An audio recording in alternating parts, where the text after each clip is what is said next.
The European Union plans to impose harsh new tariffs on Chinese electric vehicles. Beijing says it's pure protectionism. Division 2 in the EU about the plan among German and other car makers highly exposed to the Chinese market. So what is behind the dispute and could it worsen? This is Inside Story.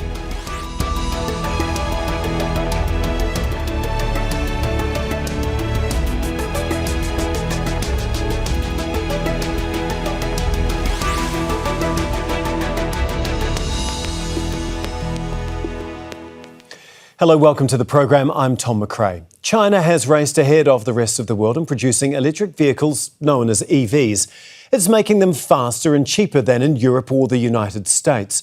But its Western competitors say state subsidies are giving Chinese car makers an unfair advantage. Now, the EU is proposing new import tariffs, while Washington has already imposed harsh duties. Beijing says that's simply protectionism and is planning to respond. So could this dispute lead to a wider trade war? And what's the impact on efforts to transition to zero-emission vehicles and a greener future? We'll get to our guests in just a moment, but first, this report from Laura Khan. China and Western nations are gearing up for a future of electric vehicles known as EVs. At the moment, Beijing's burgeoning EV industry is dominating the global market as the green alternative to petrol-powered engines. But the European Commission is putting on the brakes, announcing an increase in import duties. Beijing is hitting back. China has principles that must be defended, namely World Trade Organization rules and market principles, and interests that must be maintained, namely the legitimate rights and interests of China's electric vehicle industry and enterprises. To this end, we will resolutely take all necessary measures. Brussels says it will impose an additional 38% to its 10% tariff. It argues that China's government is subsidising its electric vehicle industry, which is undercutting European car makers by creating unfair competition. It says China's rivals such as car giant BYD, among others, cost typically 20% less than EU-made cars. And they can do that because they receive high-stakes subsidies. Beijing makes up 60% of global EV sales. This also has prompted the US to take notice. Just last month, President Joe Biden said he will quadruple import duties to protect US jobs. Now, this will push tariffs on Chinese EVs to more than 100%. US manufacturer Tesla had previously dominated the industry, but by the end of 2023, China's BYD overtook the company. In April, its CEO Elon Musk visited Beijing in a bid to increase sales of Tesla technology. He already runs a plant in Shanghai and has sold more than 1.7 million cars in China in the past decade. Those Tesla models manufactured in China are exported to Europe and will be affected by the tax increase. Media reports suggest Tesla is already considering raising the price of its Chinese-made cars in the EU. Europe says an increase in the price of Chinese-made cars will even competition and reduce pressure for its car makers to lower prices. But as they drive towards a greener market, it's not clear yet what this will mean for the consumer. Laura Khan for Inside Story, Al Jazeera. Well, so just how popular are Chinese-made EVs? Well, you can see in orange how sales have been climbing from 339,000 EVs sold in 2016 to a whopping 5.9 million sales in 2022. Now, sales made in the rest of the world are here in grey. They have also climbed steadily since 2012. In 2021, they were even with China, but fell behind a year later with only 4.3 million cars sold.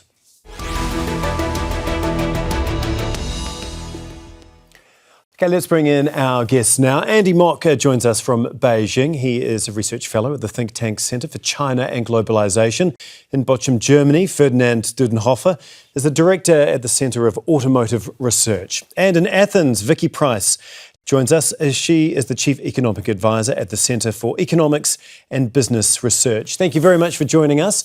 Looking forward very much to this discussion today.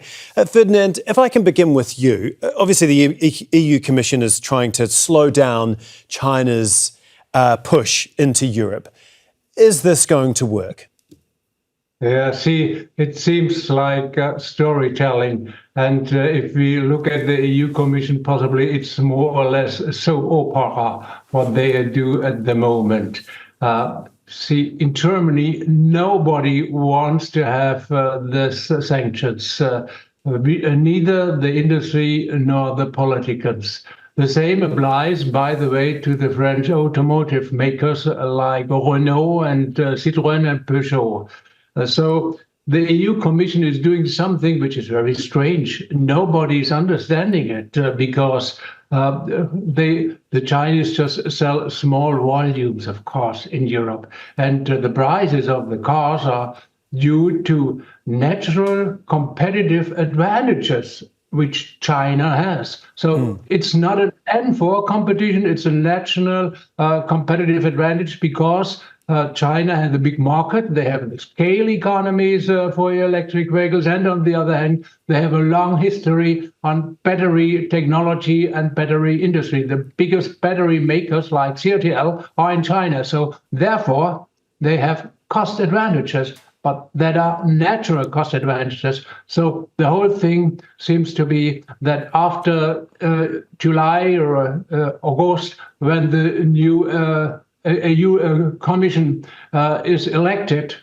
Frau von der Leyen, then I think the whole thing will be ended and we will go into fair competition as it was in the past. So we don't need any of that punctive tariffs. That is just storytelling from the EU. Okay, Vicky, do you agree with that no one actually wants these tariffs? So why do you think the EU is pushing ahead with them? As we know, the US has put tariffs on EVs and all sorts of other things as well from China, including solar panels. And the reason for that is that they did indeed believe that there has been unfair competition coming from China. Subsidies and cheap loans have encouraged a lot of production of any sort, not just cars, but cars in particular, which are a problem in terms of the number that are coming of electric vehicles from China in various parts of the world and also in the US, are making car making in the US quite uncompetitive. So that's the belief. But the US, Janet Yellen, as we know, had been to China, was very concerned about overproduction in some areas. There is a belief that the Chinese encouraged considerable production to take place in manufacturing to counter the fact that the economy was slowing down, particularly due to problems in the property sector. The result had been an awful lot of manufacturing production, which was not absorbed by the domestic demand that was there, or not there, actually, as the case may be. So a lot of it was exported, and that was putting huge amount of pressure on manufacturers elsewhere. So if the US puts that type of tariff, remember, the US has put 100% tariff on EVs from China, then the real worry had been that a lot of that export was going to be redirected to Europe. And that, of course, would mean a real problem for producers there. And one of the reasons why, of course, the EU more generally is thinking about this and the car industry in Germany doesn't like it is because they themselves have been selling, just as we've been hearing, loads of cars, particularly higher valued cars, to China. And they don't want that to be disrupted in any way if suddenly tariffs are imposed the other way. So I'm afraid it has become a little bit difficult looking at where perhaps the whole thing might end up. Okay, we'll get to that in a moment. Andy, we will also talk about how Beijing might respond, if it will retaliate. But first of all, can you just give us a bit of an idea? How much does the Chinese state actually pay to their car manufacturers in subsidies, and why do they do it? Well, I think let me start with why this is happening. I think Ferdinand calls it storytelling. I think this is inherently political, where the EU is trying to thread the needle geopolitically, where it is under pressure from the US to join the US's quixotic crusade to contain and suppress China. But at the same time, the EU values its relationship with China, not just economically, but diplomatically as well. So it's trying to thread the needle by proposing tariffs that are maximum of 38%, that are enough to placate the United States. But at the same time, I hope is to not overly antagonize China. And I think we have to see, will this be the case? Because the Chinese Ministry of Commerce, of course, came out with very strong language saying that it will protect the interests of the EV companies in China. So with that as background, I think this question of how much the Chinese government is supporting the Chinese EV industry is an interesting one. And I think it is very subjective because every government's job is, in a sense, to subsidize its businesses, its industries, whether that's through efficient infrastructure, electricity, roads, sanitation, and educated workforce. And I think reasonable people can disagree where to draw the line. But I think also there's a false narrative being promoted here of quote unquote Chinese overcapacity. And let me just share one statistic that I think will absolutely debunk this. So Germany exports something like 70% of its automotive manufacturing that is manufactured in Germany, 70%. China exports about 20%. So I think in that statistic alone, we can see that this really is a very false narrative that China is engaging in some sort of overcapacity and trying to dump electric vehicles on the global market. Yeah, Ferdinand, Andy alluded to it there as well as Vicky a short time ago. I mean, how much of this is the EU being mindful of what the US has just done, putting 100% tariffs on? I mean, did the EU Commission have their hand forced here? Yes, see, the story of overcapacity is also storytelling. It's propaganda. And what just the colleague told us from the US. So the US don't want to be in cooperation with China. Look what Donald Trump did. They started a trade war. We in Europe, we shouldn't step in that trade war. And it's crazy, 100% tariffs on cars. So US is US. Let US be as they are. We in Europe, we should think on ourselves. In a few months, in November, Donald Trump will be president. That will be ridiculous. Nobody can calculate what he is doing. So it's very important. For Germany, it's more important for the EU to come in cooperation with Chinese companies. See, about 40% of the value of the German carmakers are created in China. So if we go into a trade war with China, then the German car industry will be hurted very, very, very much. The same applies, by the way, to the French. So Renault is producing its electric vehicle, the Dacia Spring, the most attractive pricing vehicle in Europe, in Wuhan. So it's a China's vehicle. The French import a vehicle from China because China has natural competitive advantages in producing EVs. We don't have that at the moment in Europe. We should go into that direction. The same applies to Stellantis. Stellantis don't want to have any protection. Stellantis want to have a fair competition. So the total European car industry is against these things. And this storytelling from the US, so Biden 100% taxes, punctive taxes on Chinese cars, that is just a reaction because he wanted to lose the presidential election to Donald Trump. So that's not fair. So the situation is there are no subsidies which are unfair to the companies. These are scaling effects which we see in China, and that are, of course, national competitive advantages. And there is no reason to tax natural competitive advantages. Okay, I want to get on to how China might respond here, Vicky. I mean, they haven't said yet how they might retaliate, but said it will take every necessary measure to safeguard their interests. What should we expect? What's likely to be China's response now?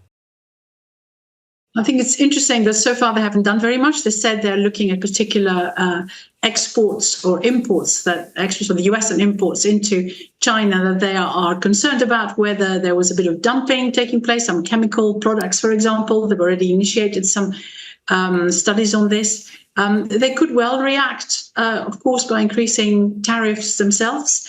What we've seen so far is that they haven't reacted particularly strongly, and that's interesting because, of course, a very large part of what they do is trade with Europe and the US, and in terms of cars, it's particularly Europe. So they will be looking quite carefully at the fact that Europe is not suggesting 100% tariffs. It had been mentioned already that there's a difference there, and there could well be some adjustments. I mean, after all, we do know that the German finance minister is due to be in China this coming week. And therefore, there will be discussions on that, and maybe whatever tariffs end up being imposed are going to be rethought. Maybe there'll be some compromises. So I'm suspecting that China will want to compromise. I think free trade is good news generally, but nevertheless, one has to abide by various rules. And I would imagine that these are areas that the World Trade Organization should look at a little bit more carefully. But there was a question about whether Biden is doing various things to be ready, if you like, for any challenge that he may get from Trump at the run-up to the election later this year.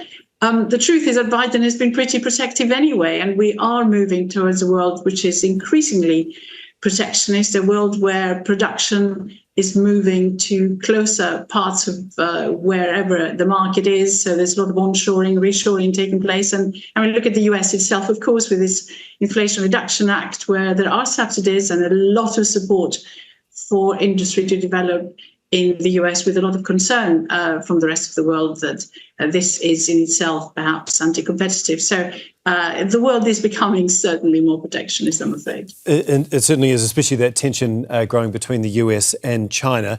Andy, you're in Beijing, obviously. You've no doubt got your ear to the ground. Do you think that this could potentially spark a wider trade war? I think it's certainly possible, Tom, but I think it's certainly not in the interest of the EU or China. So I think both sides will work hard to avoid this. I think it's also worth mentioning that at this point, as Vicky said, the Chinese have not implemented anything yet. And I think there's a good reason for that. So these EU tariffs are provisional. I believe they're supposed to start being implemented in July, but a final decision will not be made until November. So it's certainly possible, as the EU tries again to thread this needle to please the U.S. on the one side in its doomed, I would say, efforts to contain China while maintaining a harmonious relationship with China as well, that it may very well decide that these tariffs may not be the most sensible way forward. And I think we should also note here that there are domestic politics at work here, that Germany, of course, is very much against this. Their auto companies are doing very well in China. The French are more for this. I think they see this as an opportunity, perhaps to grow their own EV industry to become more competitive. So again, there's a lot of forces at work here that I think on net suggest that there may not be a trade war here. And again, there's just both sides have a lot to lose, and hopefully something more reasonable can be worked out. Okay, Ferdinand, I want to know what this all means for consumers, anyone out there who's looking to buy an EV. I mean, the EU has openly said that an increase in the price of Chinese-made cars is going to help even up competition and reduce the pressure for its own car makers to actually lower prices. So surely this is just going to make EVs more expensive for consumers. So how is that good for them? So today we see they sell very low volumes in Europe. They have attractive prices, and again, French car makers produce its electric vehicles in China because they have that natural competitive advantages if you go to do it in China. So the whole story started, in my point of view, from the French President Macron. He is in favor of protection. He instructed Frau von der Leyen, the presidency, to go into analysis and look at that, and then the story starts. And shortly before the election, the European election, they postponed the publication and the decision on the things. Now they postpone it again.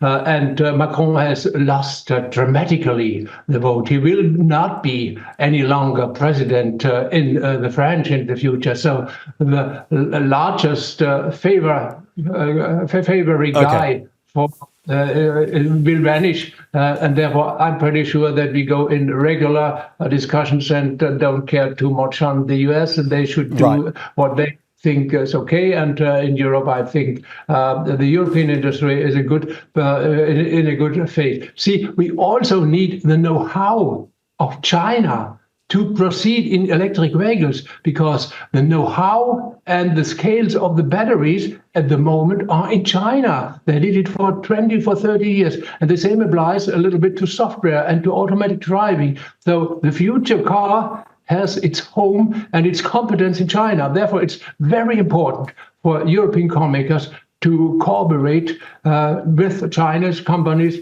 and not to go into conflict. And Vicky, there's also the climate policies of the EU. Obviously, we know that there's a big push to go green and the transition to zero emission vehicles. I mean, is this completely counterproductive for that? Yes, that's a very interesting point. But of course, we did have the European elections just very, very recently for the Parliament, for the EU Parliament. And what we've seen is that the Greens lost out quite significantly. And we have seen some pushback on the move to net zero. So who knows how we'll end up. So yes, of course, it is important. A lot of investment is taking place on green initiatives right now in terms of industry getting ready for the future. A lot of money is being distributed to countries that have proper plans in that area. So yes, it's still going ahead on the green front, and therefore EVs, batteries and so on are going to be very important. But at the same time, I think we might see things slowing down a little bit than where they were before. So there is a bit of a conflict going on there, and perhaps this whole EV tariffs issue also gives people a little bit more time, car makers a bit more time to become more competitive in Europe. If you get a little bit more also leeway in terms of the timings when you're supposed to turn completely green in terms of the car industry. But it's worth also saying that when you look at what has actually happened, it should be seen in the wider context of Europe being worried about its competitiveness more generally. And there is a big report due to come out by the former head of the ECB and then, of course, Prime Minister of Italy, Mario Draghi, who is very concerned and has obviously been already influential with the Commission in terms of stressing the need to take steps to become more competitive and to have a lot more production in Europe rather than relying elsewhere. And I think that is very much part of the entire picture, even though we might see some adjustments to what's just been announced on the tariffs from China. What you may actually see is a real push to support industries in Europe itself. I want to ask you very briefly, because we've only got a few minutes left. I mean, are these tariffs basically buying time for Europe to catch up to China?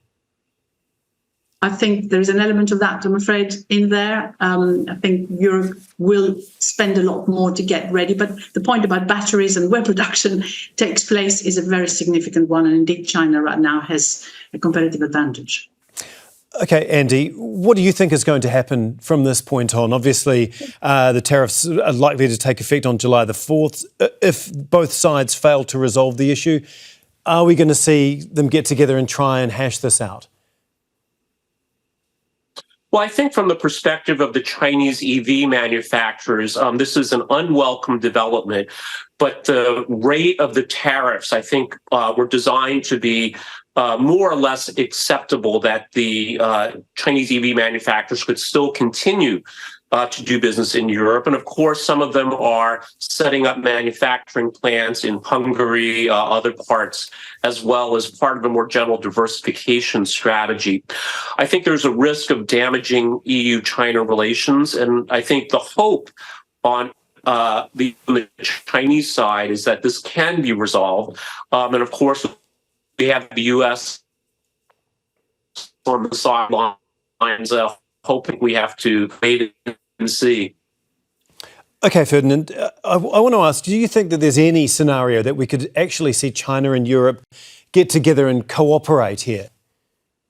I think it's very important. See, if we go into that tariffs, then cars, EVs will be expensive in Europe. Then we will have no volume producing car industry in Europe. So we will keep behind them. So if we have better price electric vehicles without taxes or tariffs, then the customer can buy the car. Then we go into a volume market. Then if we are in a volume market, the Europeans can also go in scale economies. So therefore, it's very important, first, for the climate change, to combat the climate change, and second, to give the European industry the chance to go into scale economies, and for that they need price aggressive cars in the lower segment. So I think after July, we will continue in regular business. Without tariffs. Just very briefly, Vicky, because we've only got about a minute or so left. Do you think that there'll be cooperation between China and the EU, or are we going to see a retaliation from China here? I would bet on cooperation. It's in the interest of both. Brilliant. Well, that's nice. No, that does. We do appreciate short, sharp, decisive answers. Thank you so much, Andy, Ferdinand and Vicky, for joining us here on Inside Story. We really do appreciate your time. Thanks so much. Well, thank you too for watching. You can see the program again anytime by visiting our website. That's aljazeera.com. And for further discussion, go to our Facebook page. That's facebook.com/AJ Inside Story. You can also join the conversation on X. Our handle is @AJ Inside Story. Well, from me, Tom McRae, and the entire team here, goodbye for now.